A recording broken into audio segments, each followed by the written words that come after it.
namin ay Nostalgia Cafe at ang binibenta namin is milk tea, kape, and snacks. Anong oras ang simula at sara ng cafe?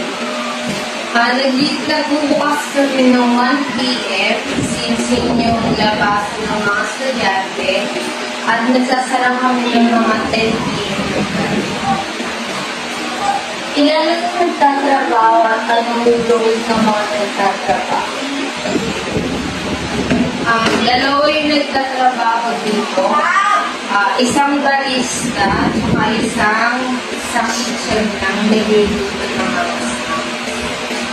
Ano yung minamanage ang staff mo? Bago magsara, sinecheck namin lahat ng products kung hanggang kailan yung makakabutin, pati mga expired date para alam namin kung kailan kami mag-restock. Mas nakakita ng liwanag. Minsan matumal, minsan okay din. Since hindi naman araw-araw may pera yung estudyante, nauubos din yung allowance.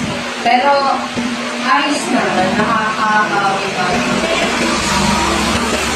Nagpapautang ba kayo?